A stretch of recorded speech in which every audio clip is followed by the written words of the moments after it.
پاکستان ذمہ دار ایٹمی طاقت ہے، اپنا دفاع کرنا جانتا ہے۔ صدر زرداری کا پارلیمنٹ کے مشترکہ اجلاس سے 9ویں بار خطاب، اپوزیشن کا ہنگامہ، شور شرابہ۔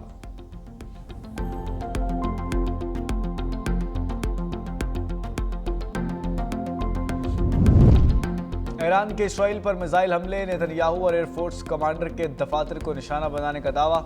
اسرائیل کا بیروت پر حملہ، حزب اللہ رہنما محمد رات سمیت 31 جاں بحق۔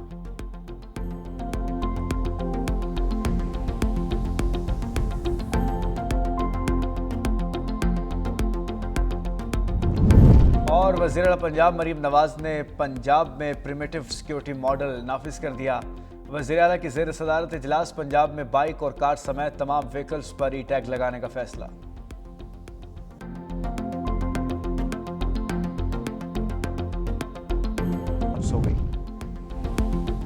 سعودی شہر راس تنورہ میں ریفائنری پر ایرانی ڈرون حملے کے وقت PNSC چارٹر جہاز پر پاکستان کے لیے تیل لوڈ ہو رہا تھا۔ پورٹ پر حملے کے بعد ہنگامی حالت نافذ، ریفائنری میں لگی آگ پر کچھ دیر بعد قابو پا لیا گیا۔ PNSC چارٹر جہاز پر تیل کی لوڈنگ معطل کر دی گئی، آئل ریفائنری کو بند کر دیا گیا۔ سعودی وزارت خارجہ کی ڈرون حملے کی تصدیق۔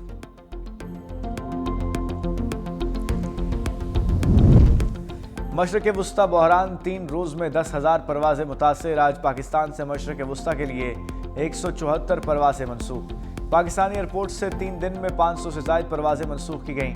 کراچی، لاہور میں فلائٹ انفارمیشن کے مختلف سیکٹرز کمرشل پروازوں کے لیے بند کرنے کا فیصلہ۔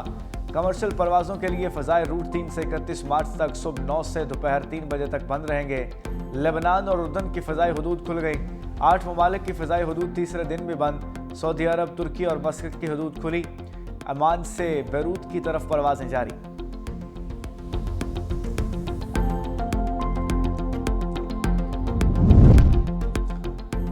مشرق وسطی کشیدگی، میرین انشورنس کمپنیوں کا وار رسک کو منسوخ کرنے کا اعلان۔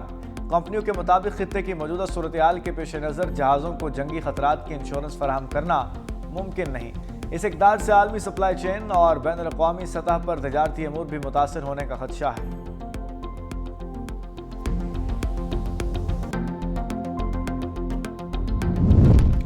امریکہ اسرائیل کے ایران پر حملے جاری، 555 افراد جاں بحق۔ ایران کے مختلف علاقوں میں میزائل حملے کیے گئے۔ فارس میں 35 افراد جاں بحق سے ہونے ریاست کا ایران پر اب تک 2000 میزائل گرانے کا دعویٰ، 1000 اہداف کو نشانہ بنایا۔ ایرانی شہر منام میں اسکول پر امریکی اسرائیلی حملوں میں 85 طالبات شہید، شہادتوں کی تعداد 220 ہو گئی۔ اسکول کے ملبے سے تمام افراد کی لاشیں نکال لی گئیں۔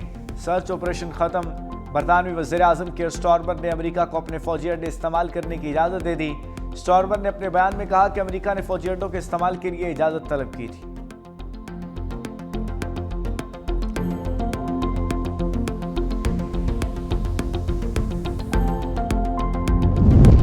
ایران نے اسرائیل اور خلیجی ممالک پر میزائل اور ڈرون حملوں کی نئی لہر شروع کر دی۔ کویتی وزارت دفاع کے مطابق امریکہ کے F-15 سمیت متعدد لڑاکا طیارے تباہ۔ پاسداران انقلاب کا بحرین میں امریکی فوجی اڈے پر حملے میں 560 امریکی فوجی مارنے کا دعویٰ۔ قبرص میں برطانوی فوجی اڈے کو نشانہ بنا ڈالا۔ ایران کا عراقی دارالحکومت بغداد کے قریب امریکی وکٹوریہ فوجی اڈے پر ڈرون حملہ۔ ایران نے 2 ڈرون سے امریکی بیس کو نشانہ بنایا۔ امریکی بحری بیڑے ابراہم لنکن پر بیلسٹک میزائل داغے گئے۔ ایرانی پاسداران انقلاب کے مطابق امریکی بحری بیڑے کو 4 بیلسٹک میزائلوں سے نشانہ بنایا گیا۔ سینٹ قوم کی 3 امریکی فوجی مارنے جانے کی تصدیق، متعدد زخمی۔ اسرائیل کا دفاعی نظام آئرن ڈوم بھی ایرانی میزائلوں کے سامنے بے بس، متعدد میزائل دفاعی حصار توڑ کر اہداف تک پہنچ گئے۔ ایران کی جانب سے داغے گئے میزائل یروشلم میں 2 مختلف مقامات پر نشانوں پر جا لگے۔ حملوں میں 6 افراد زخمی۔ ایران کی اسرائیل کے زیر قبضہ بیت شمیس میں میزائلوں کی بارش، 9 اسرائیلی ہلاک، عمارت تباہ۔ میزائل گرنے کے بعد گاڑیوں میں آگ لگ گئی۔ متحدہ عرب امارات پر ایرانی میزائل حملوں میں 3 افراد جاں بحق، 58 زخمی۔ UAE کا ایران پر سفارت خانہ بند کرنے کا اعلان، سفیر اور عملہ واپس بلا لیا۔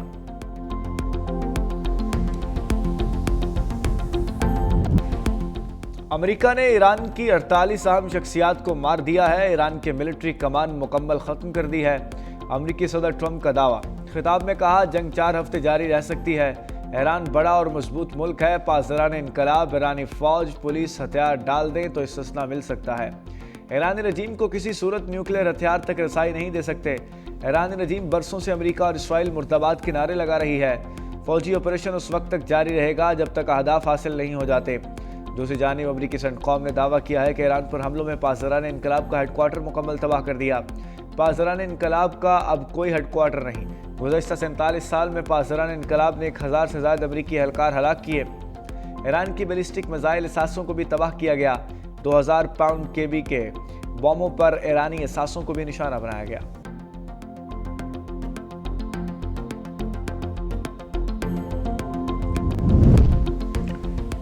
ایران پر امریکی حملے، ٹرمپ کی مقبولیت میں 1% کمی ہو گئی۔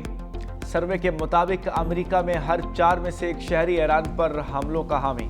27% افراد نے امریکی حملے کی حمایت کی، 33% نے مخالفت کی، 29% کوئی فیصلہ نہ کر سکے۔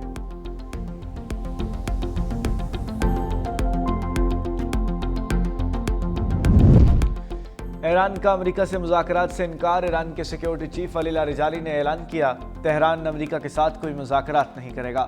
سوشل میڈیا پر جاری بیان میں واشنگٹن سے بات چیت بحال کرنے کی خبروں کی تردید کر دی۔ کہا، امریکی اڈے عرب سرزمین نہیں ہیں۔ عرب ملکوں کی سرزمین پر اڈے ہمارے خلاف استعمال ہوں گے تو جواب ملے گا۔ امریکہ اپنے فوجیوں کی ہلاکتوں پر پریشان ہے۔ ٹرمپ نے امریکی فوجیوں کو اپنی طاقت کے ہوس کی بھین چڑھا دیا۔ ادھر ایرانی آرمی چیف جنرل امیر حاتمی نے کہا، ایرانیوں کو غلام بنانے کا خواب قبروں میں جائے گا۔ جنرل امیر حاتمی نے کہا، ایران کے بیٹے دفاع وطن کے پیچھے نہیں ہٹے، طاقت سے جواب دیتے رہیں گے۔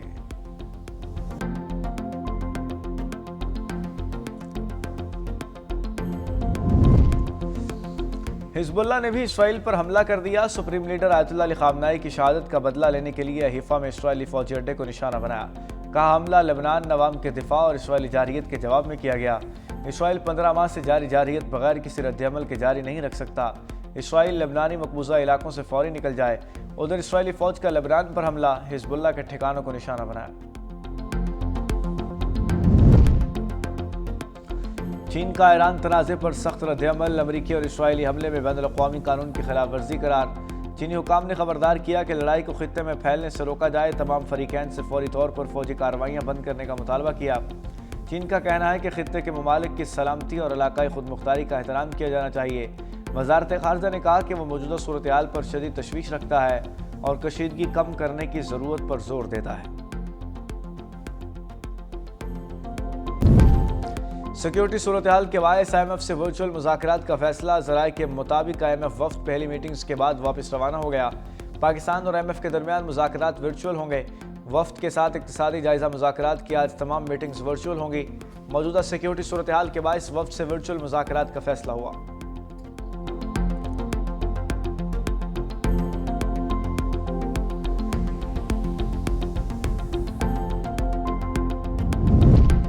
پنجاب میں بلدیاتی انتخابات میں تاخیر، چیف سیکرٹری پنجاب اور متعلقہ اداروں کو نوٹس جاری۔ الیکشن کمیشن نے 5 مارچ کو کیس سماعت کے لیے مقرر کر دیا۔ الیکشن کمیشن نے کاز لسٹ جاری کر دی۔ اسلام آباد میں بلدیاتی انتخابات میں تاخیر پر بھی نوٹس جاری۔ وزارت داخلہ اور چیف کمشنر اسلام آباد بھی طلب۔